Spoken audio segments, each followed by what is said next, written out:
Hey guys, welcome to my channel. আমি মনোজ। এখন আমরা কথা বলবো হচ্ছে এইটাই হচ্ছে দেবদার হাইপ, এটাই হচ্ছে দেব শুভশ্রী জুটির হাইপ, এটাই হচ্ছে দেশু সেভেনের হাইপ। বন্ধুরা, দেশু সেভেনের টিকিট নিয়ে কিছু কথা বলার আছে। বন্ধুরা, তোমরা কখনো লক্ষ্য করে দেখেছো যে এরকম হাইপ কোনো সিনেমার যে সিনেমার নাম ঠিক হয়নি, যে সিনেমার পোস্টার আসেনি, যে সিনেমার কিছুই জানো না, গল্পও যে সেই লেভেলে খুব জেনে গেছো তা নয়, তারপরেও সেই সিনেমা নিয়ে এরম হাইপ তোমরা লক্ষ্য করে দেখেছো কোনোদিন? তো দেখে নাও। দেবদা ভোট প্রচারে গিয়েছিলেন এবং ভোট প্রচারে এই মানুষটার সাথে দেশু সেভেন কিভাবে কানেক্টেড। ভাই, এই মানুষটাও বুঝতে পারছে যে গোটা বাংলা জুড়ে কি ক্রেজ হচ্ছে। কয়েকদিন আগে আমরা দেখলাম শুভশ্রীদি নিজে বলেছিল যে এই এই ঘটনাগুলো, এই যে পয়েন্টগুলো, যে কি লেভেলের হাইপ ক্রিয়েট হচ্ছে, যার জন্য তোমাদের জন্য, শুধু তোমরা চেয়েছো বলে আমরা এই জুটিটা আবার কাম ব্যাক করছে। তো ফাইনালি টলিউড অনলাইন একটা জিনিস পোস্ট করেছে। দেখো দেখো দেখো দেখো দেখো দেখো, এই হচ্ছে সেই দৃশ্য, দেখে নাও। তোমরা দেখতে পাচ্ছ মেগাস্টার দেবদা তিনি কিন্তু অলরেডি মানুষের থেকে দেশু সেভেনের টিকিট তার হাতে যাচ্ছে এবং তাকে বলা হচ্ছে যে সাইন করে দাও, সাইন করে দাও।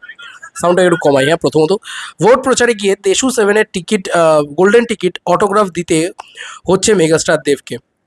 এইটা নিয়ে একটা ভয়ানক বিষয় হচ্ছে, মানে অলরেডি দেবদার কিন্তু অটোগ্রাফ করা আছে দেশু সেভেনের যে টিকিট আছে তার ভিতরে। এবং এটা কোথায়, আজকে আসানসোল হোক, ইত্যাদি হোক, এই সমস্ত জায়গাতেই হবে। মানে এটা খুব পুরোনো ভিডিও নয়। তো বুঝতে পারছো যে এক্স্যাক্টলি গ্রামগঞ্জে বা মাস লেভেলে যে পেনিট্রেশন, সেটা যে দেব শুভশ্রীর কোন লেভেলটা, সেটা আজকে বুঝতে পারছো, ক্লিয়ার হচ্ছে আজকে। আমার মনে পড়ে না আমি কোনো সিনেমার, এটার জন্য দুজনকে ক্রেডিট দিতে হয়, বলছি সে সমস্ত কথা। আমার মনে পড়ে না আমি কোনো সিনেমার 7 মাস, রিলিজের 7 মাস, এখন কত, এপ্রিল তো, May, June, July, August, September, October, 6 মাস আগে, রিলিজের 6 মাস আগে আমার মনে হয় না অন্তত কোনো ছবির ক্ষেত্রে আমি এই দৃশ্য ঘটেছে দেখেছি, বা সেটাকে নিয়ে আমি খবরই করিনি হয়তো 6 মাস রিলিজের আগে। প্রথম। দ্বিতীয় পয়েন্ট হচ্ছে যে এই টিমটাকে প্রমোশনের জন্য স্যালুট জানাতে হয়, যে এমন একটা টিকিট ব্যবস্থা করেছে, এমন একটা জিনিস ব্যবস্থা করেছে যেটার জন্য এটার হাইপ আরও নেক্সট লেভেলে বেড়েছে। এবং আবারও বলছি, গ্রামে গঞ্জে দেব শুভশ্রীর পেনিট্রেশন, মাস পেনিট্রেশনটা কোন লেভেলে, সেটা তোমরাই বিচার করে দেখো। একটা টিকিট নিয়ে চলে এসছে দেবদার হাতে দেওয়ার জন্য, যে দাদা ওখানে আবার একটা সাইন করে দেবে। ভাবনা চিন্তার বাইরে। মানে এই টিকিটটা লোকের কাছে যে কত বড় জিনিস, অলরেডি দেবদার একটা সাইন করা আছে, শুভশ্রীদের একটা সাইন করা আছে, তার উপরেও তারা আর একটা সাইন করছে, এবং ভোট প্রচারে। মাথায় রেখো, ইট ইজ আ ভোট প্রচারে। তো বুঝতে পারছো যে দেবকে দেব রূপে, বা সিনেমা অ্যাক্টর দেব, বা মেগাস্টার দেব রূপে মানুষ কতটা পছন্দ করে। বা শুধু দেব কেন, আমি বলবো দেব শুভশ্রীকে, এই জুটিটাকে মানুষ কতটা, মানে ওই বলে না যে আমরা সিলভার স্ক্রিনে কতটা পছন্দ করি। এদের ব্যক্তিগত জীবন সম্পর্কে তো আমরা পরে জেনেছি। আমরা একসময় এদের শুধু সিনেমাই দেখেছি।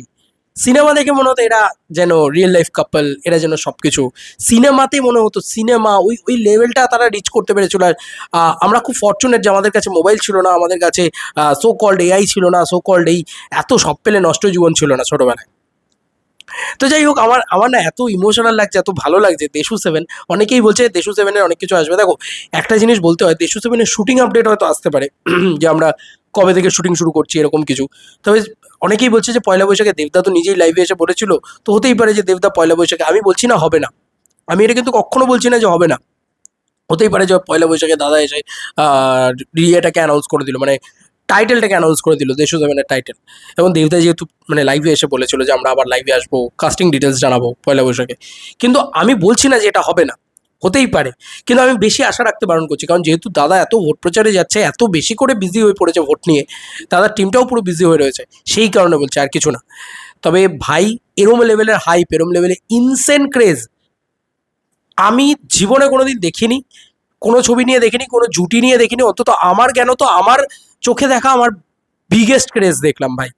যে টিকিট নিয়ে চলে এসছে ভাই, দেবের সাথে হাত মেলাচ্ছে, দেবের সাথে ক্রেজ ক্রিয়েট করছে, এটা আলাদা পয়েন্ট। যে দেব এমন একটা নাম, আমি এটা আগেও বলেছিলাম, নাম নয়, একটা ব্র্যান্ড বাংলায়, যে পশ্চিমবাংলা চালায়।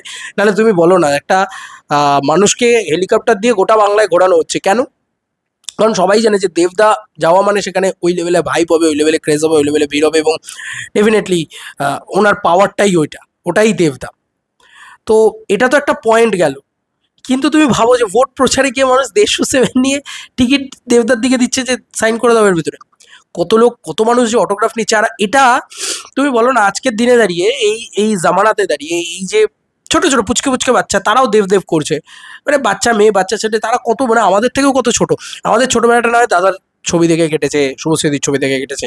তুমি বলো আজকের জেনারেশনের যে পুচকিগুলো, ওগুলো কি করে দেব দেব করছে, ওগুলো কি দেখেছে দেবকে? তো এটা হচ্ছে বিষয়। যাই হোক, তো এটাও একটা পাওনা। এবং অটোগ্রাফটাও একটা না খুব বড় বিষয়, কারণ দেখো অটোগ্রাফ এমন একটা জিনিস যেটা বিলুপ্তের পথে। কারণ আজকাল আর কেউ অটোগ্রাফ চায় না, আজকাল সবাই সেলফি তুলতে চায়। এরকম একটা প্রযুক্তি এগোচ্ছে যেখানে, সেখানে এখনো দেবকে অটোগ্রাফ দিতে হয়, তাও পুচকিগুলো নিয়ে যাচ্ছে এসে। উফ, মানুষটা কি বলবো। লাভ ইউ দাদা, বিগ লাভ দাদা, অ্যান্ড বিগ লাভ ফর দেশু 7।